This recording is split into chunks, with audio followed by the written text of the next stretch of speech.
Have you ever noticed that you bit off more than you can chew?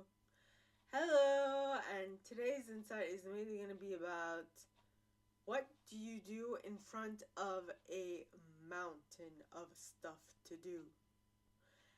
Now I say this because not that it's like a mountain of stuff to do, and I want to clarify, but the people I was talking with like a moment ago made sure to make me feel safe, to make me feel comforted, and to make me feel supported. So that's not the issue. What I want to emphasize is when you feel like you're about to have your limitations expanded, is when you feel like you can't grow. You don't know how to, you're like, is this too much? Because it's outside of your comfort zone. But the thing with comfort zones is that they are meant to be broken and pushed. So, what I've realized in my situations is that when I feel uncomfortable with a change that is about to happen, that just indicates to me that things are moving. Things are changing. Things are shaking. And that's a good thing. Because if I am not moving and shaking or changing, then I'm slowly but surely going backwards. So, as much as change is not fun, change is uncomfortable, change is not pretty, change is necessary for you to evolve, for you to become better, and for you to exceed your own expectations. See, the version of me that is there, okay,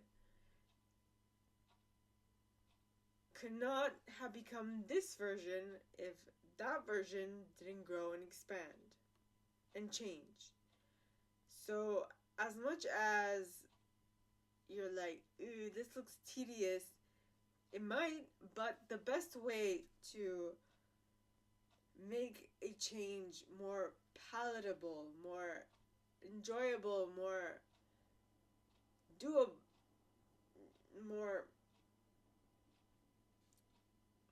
feasible to accomplish is by breaking it down and by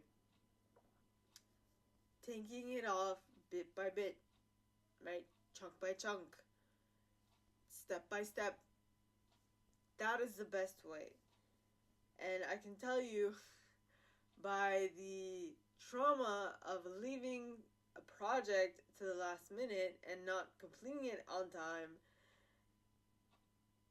the worst thing you can do is to wait and wait and wait and wait and wait until you feel ready to do something.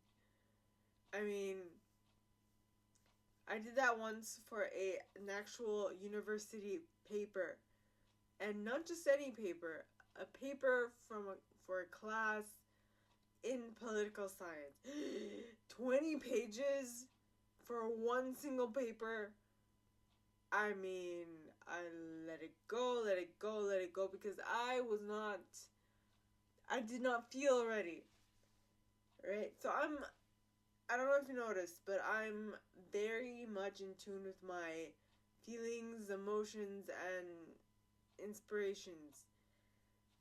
So when I don't feel inspired, I generally avoid doing something. But the issue with that, for specific things, is that when you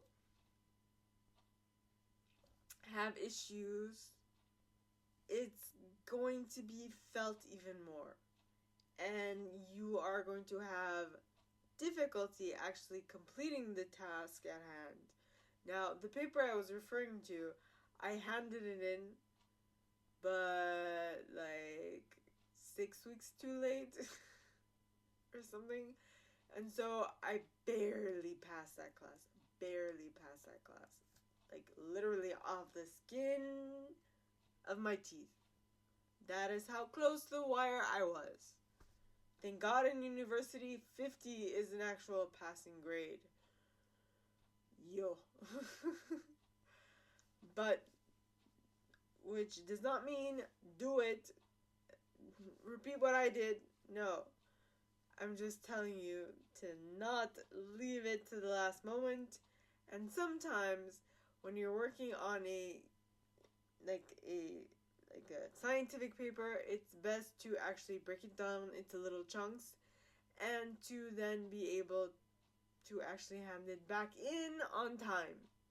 So, my question to you is, how do you make things more digestible and feasible to accomplish in an allotted time? Is what I want you to think about. So, ponder that